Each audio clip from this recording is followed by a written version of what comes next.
Bismillahirrahmanirrahim. Assalamualaikum warahmatullahi wabarakatuh. Salam sejahtera untuk kita semua. Marilah kita panjatkan puji syukur kehadiran Allah Subhanahu wa taala karena memberikan kita kesehatan, nikmat dan hidayahnya.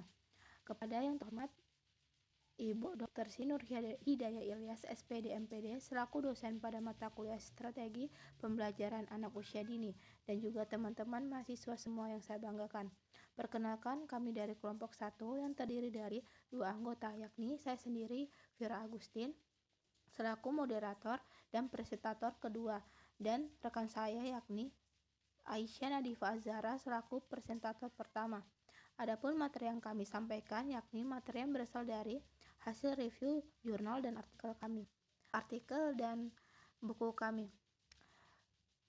Tidak perlu berlama-lama lagi, kepada saudari Aisyah Nadifa Azhara selaku presentator pertama saya persilahkan.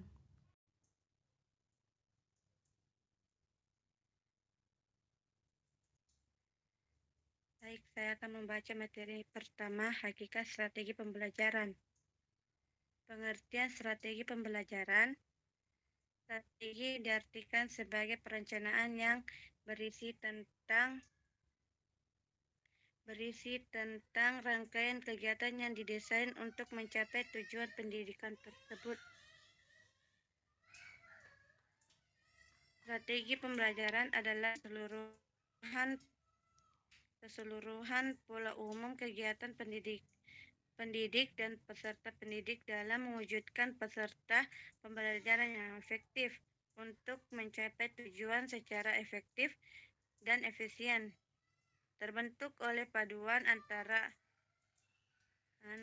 urutan kegiatan, metode, dan media pembelajaran yang digunakan serta waktu untuk digunakan pendidik dan peserta didik dalam kegiatan pembelajaran. B. Konsep dasar strategi pembelajaran.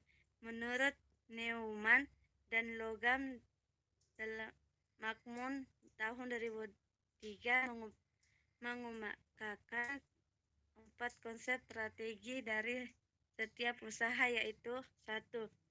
Pengidentifikasian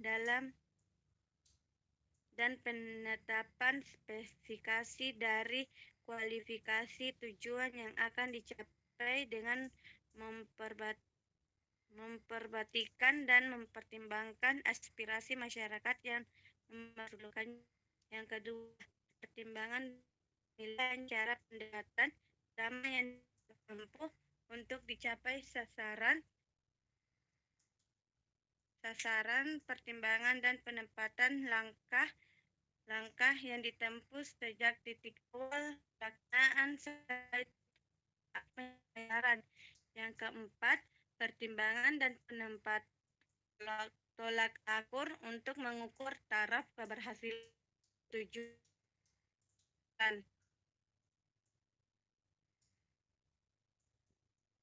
Dengan tujuan dalam pembelajaran 4 konsep strategi, unsur tersebut akan menjadi unsur terpenting dalam pemilihan strategi pembelajaran, yaitu sebagai berikut. 1. Lakukan penempatan spesifikasi dan kualifikasi tujuan pembelajaran dengan melakukan perubahan profil perilaku dan pribadi peserta didik. Yang kedua, lakukan pertimbangan dan pemilihan pembelajaran yang dipandang paling efektif. Yang ketiga, lakukan pertimbangan dan penempatan langkah-langkah atau prosedur, metode, dan teknik pembelajaran yang sesuai. Yang keempat, lakukan penempatan norma-norma dan batas minimum, kriteria keberhasilan, dan kriteria baku keberhasilan. C. Istilah strategi pembelajaran. Beberapa hasil yang kita suka bingung membedakan makna yang hampir sama dengan strategi, yaitu model pendekatan, metode dan teknik pembelajaran,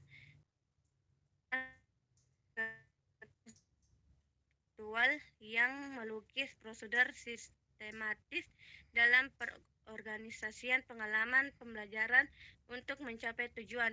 Model pembelajaran menggambarkan penyelenggaraan proses belajar dan mengajar dari awal sampai akhir, sehingga sama model pembelajaran di dalamnya dapat menggunakan variasi dari beberapa metode dan teknik pembelajaran. Yang kedua, pendekatan pembelajaran. Pendekatan pembelajaran menjelaskan bagaimana seorang guru mengajar dan bagaimana proses seorang peserta didik belajar dalam mencapai tujuan pembelajaran. Yang ketiga, metode pembelajaran. Metode pembelajaran adalah cara yang digunakan guru melaksanakan rencana dalam meraih tujuan pembelajaran dalam membentuk aktivitas nyata atau bersifat praktik. Jika strategi pembelajaran masih bersifat konseptual, maka metode pembelajaran tersebut sudah dapat diterapkan dalam praktik. Yang keempat, teknik pembelajaran. Teknik pembelajaran menggambarkan spesifik seseorang yang dilakukan dalam penerapan metode pembelajaran. Suatu teknik pembelajaran bisa kita katakan spesifik karena tidak relevan penerapannya untuk semua aktivitas pembelajaran. D. Prinsip strategi pembelajaran. 1. Prinsip pembelajaran memilih strategi. Sudah menjadi kewajiban sebagai pendidik, kita senantiasa memikirkan strategi apa yang kita terapkan ketika melaksanakan proses pembelajaran dengan peserta agar tercapai tujuan pembelajaran secara efisien dan efektif. Anak-anak bertambah informasi dan keterampilan kemampuan pada dirinya, maka dalam memilih strategi pembelajaran harus kita pertimbangkan dengan matang agar tidak fatal. Menurut Drs. Haji Aswan tahun 2016, pada bukunya Strategi Pembelajaran Berbasis PAIKEM, edisi revisi, bahwa ada 4 pertimbangan sebelum memilih strategi pembelajaran, yaitu yang pertama, indikator pencapaian dan tujuan pembelajaran yang ingin dicapai. Yang kedua, materi ajar atau materi pembelajaran. Yang ketiga, karakteristik anak didik sebagai peserta didik. Yang keempat, media pembelajaran. Indikator pencapaian dan tujuan pembelajaran. 1. Kompetensi apa yang harus kita miliki di setiap peserta didik setelah melaksanakan proses pembelajaran. Yang kedua, bagaimana kompleksitas indikator pencapaian dan tujuan pembelajaran yang ingin dicapai, apakah tinggi atau rendah. Yang ketiga, aspek kognitif, afektif, dan psikomotor, apa yang ingin dicapai setelah disesuaikan dengan indikator pencapaian. Materi ajar atau materi pembelajaran. 1. Apakah materi yang akan disampaikan berupa fakta, konsep, hukum, atau problematika? Yang kedua, materi pembelajaran yang akan dibelajarkan membutuhkan kemampuan awal yang harus dimiliki oleh peserta didik. Yang ketiga, apakah terdapat sumber belajar untuk mendukung peserta didik untuk memperdalam materi ajar tersebut. Adapun karakteristik anak didik sebagai peserta didik. Yang pertama, apakah strategi pembelajaran yang digunakan telah membandingkan gaya belajar siswa? 2. Apakah minat dan kondisi siswa sudah menjadi perhatian kita dalam strategi pembelajaran? Yang ketiga, tingkat kematangan anak sesuai dengan perkembangan sensori motornya sudah kita pertimbangkan sesuai dengan strategi pembelajaran yang akan kita pilih. Media pembelajaran. Apakah media pembelajaran yang akan disesuaikan dengan karakteristik siswa dan mampu menunjang strategi pembelajaran yang kita pilih untuk diterapkan?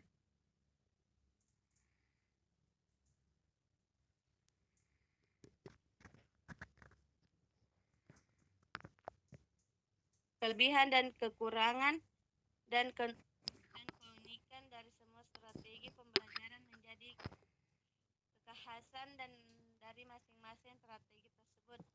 Ada faktor dasar yang harus kita perhatikan dalam penggunaan strategi pembelajaran menurut Sagaya tahun 2008. Ada 4 prinsip dasar, yaitu sebagai berikut. 1. Berorientasi pada tujuan.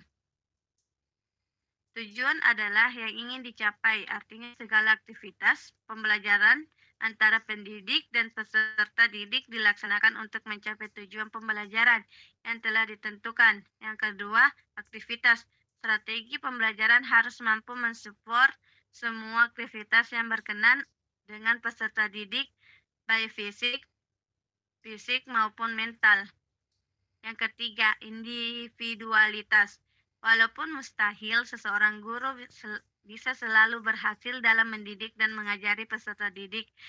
Setidaknya upaya yang dilakukan pendidik adalah agar berubah perilaku pada setiap peserta didik. Strategi pembelajaran yang digunakan sebaiknya mampu mengembangkan individualitas peserta didik. Yang keempat, integritas.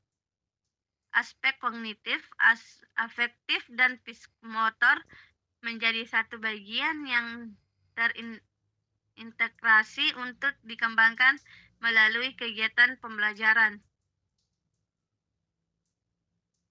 Adapun peraturan pemerintah nomor 65 tahun 2013 menyatakan bahwa prinsip strategi pembelajaran yang digunakan adalah 1.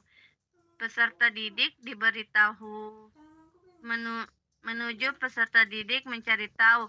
Yang kedua, dari guru sebagai satu-satunya sumber belajar menjadi belajar berbasis aneka sumber belajar. Yang ketiga, pendekatan tekstual menuju proses sebagai penguatan penggunaan ilmiah.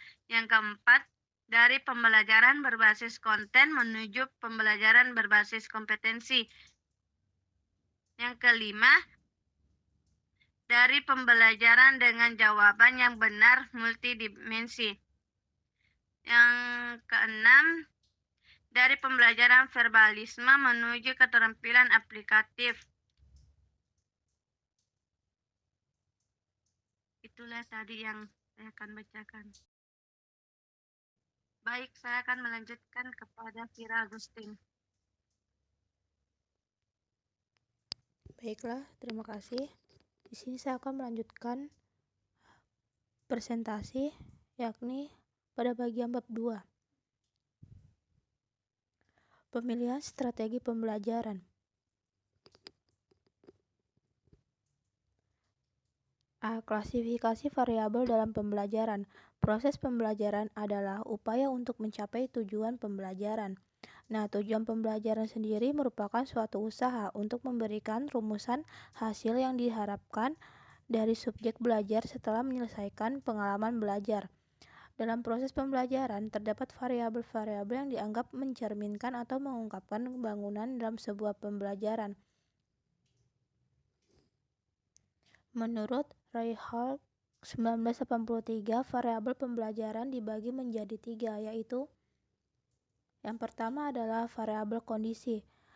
Kondisi pembelajaran adalah keadaan real di lapangan atau keadaan pada saat terjadinya proses pembelajaran.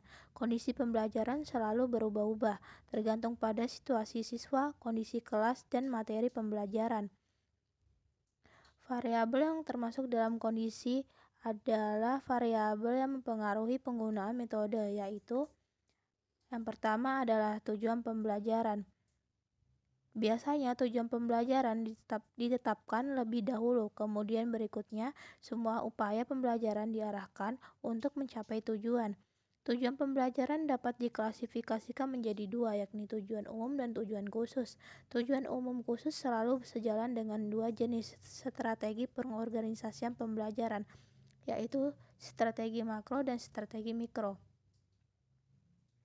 Yang kedua adalah karakteristik bidang studi.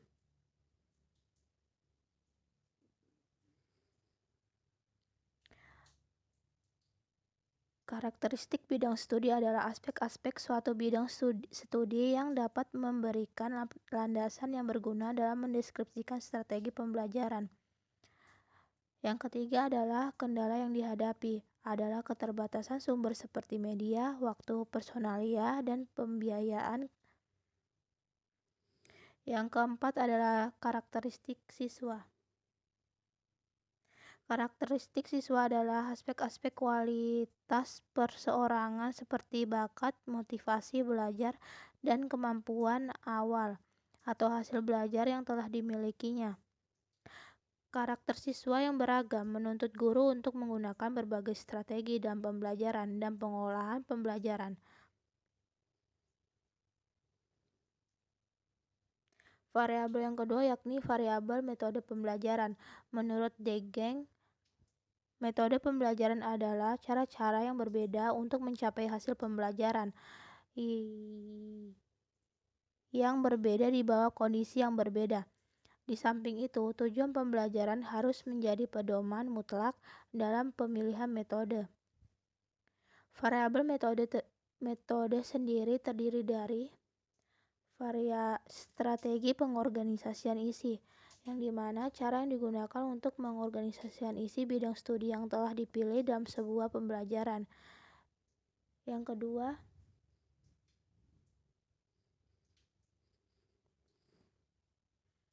strategi penyampaian materi adalah cara-cara untuk menyampaikan pembelajaran kepada siswa, menerima serta merespon masukan yang berasal dari siswa. Yang ketiga adalah strategi pengolahan pembelajaran. Adalah metode untuk menata interaksi antara siswa atau si belajar dan variabel metode pembelajaran lainnya. Yang ketiga adalah variabel hasil pembelajaran. Hasil pembelajaran adalah semua aspek yang dapat dijadikan sebagai indikator tentang nilai dari penggunaan suatu metode di bawah kondisi yang berbeda.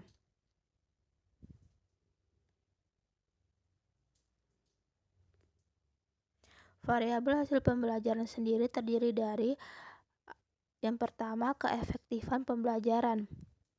Bisa diukur dengan tingkat pencapaian isi belajar. Yang kedua adalah efisiensi pembelajaran. Biasa diukur dengan rasio antara keefektifan dan jumlah waktu yang dipakai si belajar atau jumlah biaya pembelajaran yang digunakan. Yang ketiga, daya tarik pembelajaran.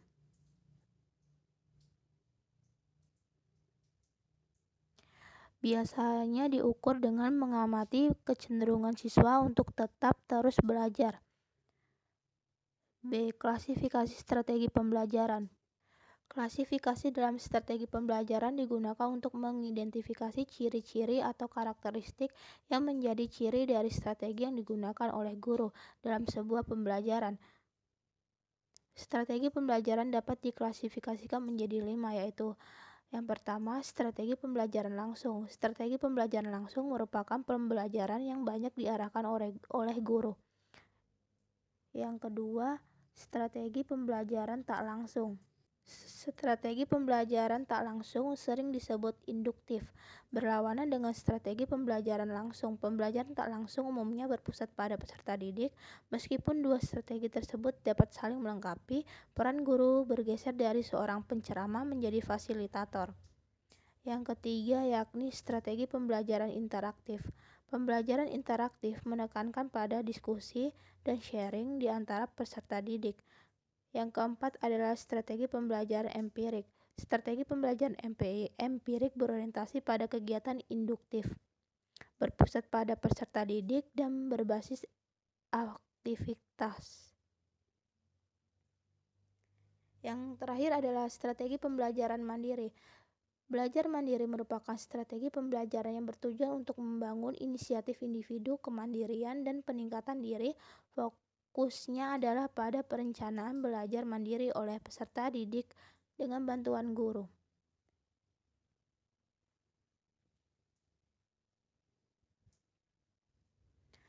C. Dasar pertimbangan strategi pembelajaran. Pemilihan strategi pembelajaran pada dasarnya membandingkan antara suatu jenis strategi pembelajaran dengan jenis strategi pembelajaran yang lain berdasarkan kriteria tertentu. Menurut Mayer, beberapa kriteria yang dapat digunakan dalam memilih strategi pembelajaran yaitu yang pertama, berorientasi pada tujuan pembelajaran. Yang kedua, pilih metode dan teknik pembelajaran yang sesuai dengan keterampilan yang diharapkan dapat dimiliki peserta didik saat bekerja nanti. Yang ketiga, gunakan media pembelajaran yang banyak dan sevariasi mungkin untuk memberikan rangsangan pada semua indera peserta didik.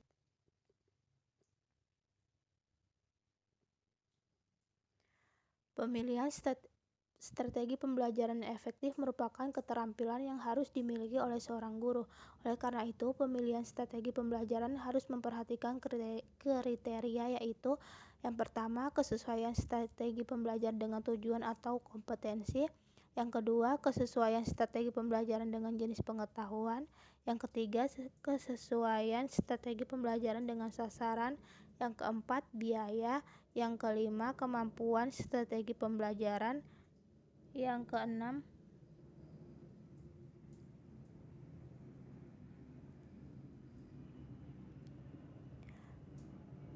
karakteristik strategi pembelajaran yang bersangkutan, dan yang terakhir adalah waktu.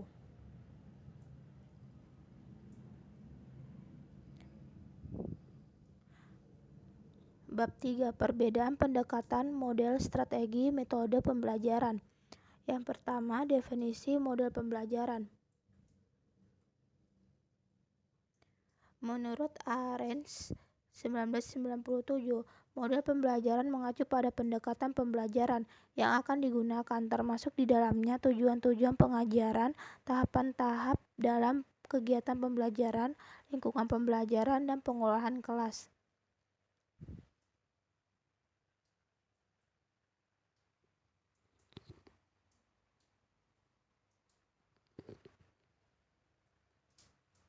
Model pembelajaran adalah pola konseptual yang menggambarkan prosedur sistematis dalam mengorganisasikan pengalaman belajar untuk mencapai tujuan belajar. Fungsi model pembelajaran adalah sebagai acuan bagi perancang pengajaran dan para pendidik dalam melaksanakan pembelajaran.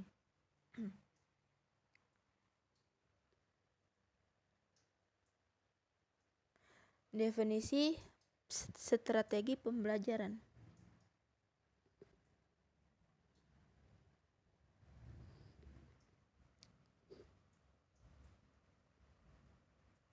Menurut J.J. Hasibuan dan Meojion, strategi pembelajaran merupakan pola umum untuk mewujudkan guru-murid di dalam perwujudan kegiatan belajar mengajar. Menurut Nanan Sujana dalam Ahmad Rohani 2004, strategi pembelajaran merupakan taktik yang digunakan pendidik dalam melaksanakan proses belajar mengajar agar dapat mempengaruhi anak didik mencapai tujuan pembelajaran secara efektif dan efisien.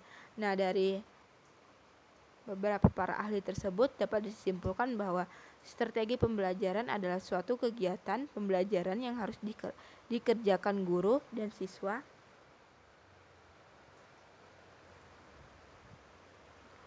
agar tujuan pembelajaran dapat dicapai secara efektif dan efisien. C. Definisi strategi pembelajaran.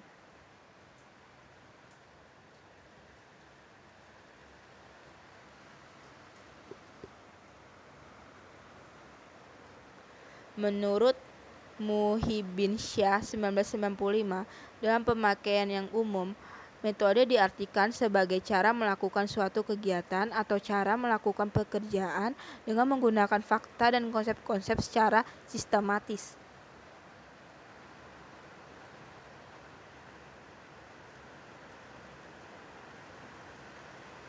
Menurut Sujono, metode pembelajaran adalah cara guru memberikan kesempatan pada murid untuk menerima, mengelola, dan menyimpan atau menguasai bahan.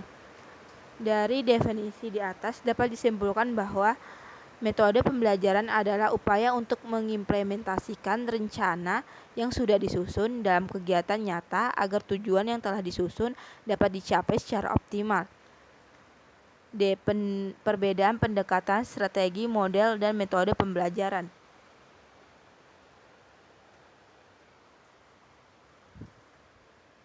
Menurut Ahmad Sudrajat 2018 menjelaskan bahwa pendekatan pembelajaran merupakan titik tolak atau sudut pandang kita terhadap proses pembelajaran yang merujuk pada pandangan tentang terjadinya suatu proses yang sifatnya masih sangat umum, di dalamnya mewadahi, menginspirasi, menguatkan, melatari metode pembelajaran dengan cakupan teoristik tertentu.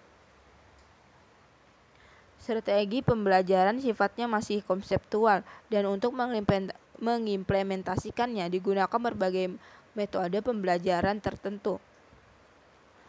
Jadi, metode pembelajaran menekankan pada cara yang digunakan untuk mengimplementasikan rencana yang sudah disusun dalam bentuk kegiatan nyata dan praktis untuk mencapai tujuan pembelajaran.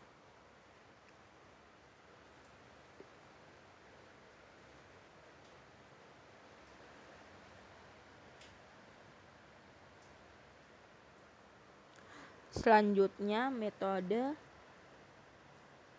pembelajaran itu masih dijabarkan lagi ke dalam teknik dan taktik pembelajaran. Di sini taktik pembelajaran lebih menekankan pada cara guru dalam mengimplementasikan suatu metode secara spesifik.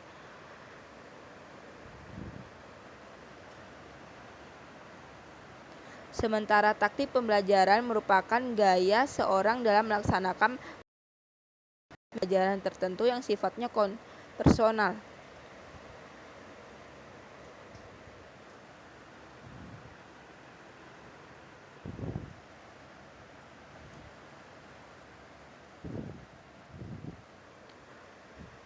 Model pembelajaran adalah sebagai suatu desain yang menggambarkan proses rincian dan pencapaian situasi lingkungan yang memungkinkan siswa berinteraksi sehingga terjadinya perubahan atau perkembangan pada diri siswa.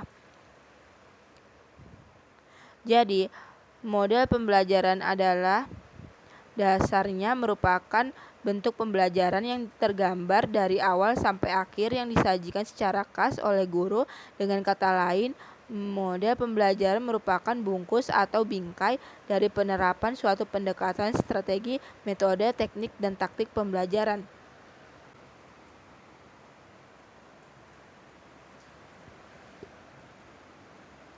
Berdasarkan penjelasan di atas, maka dapat disimpulkan bahwa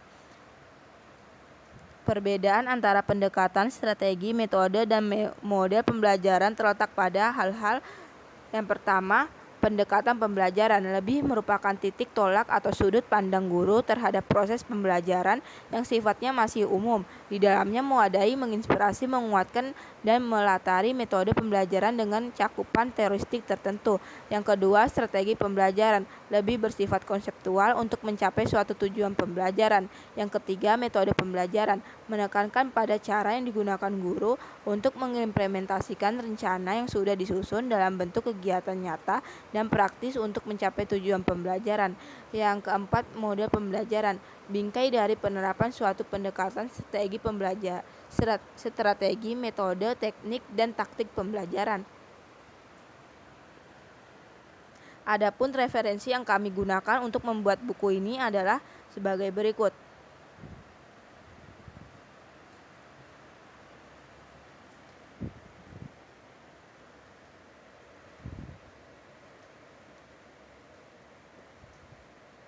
Mungkin hanya itu yang dapat kami sampaikan. Demikian akhir diskusi dari kelompok kami.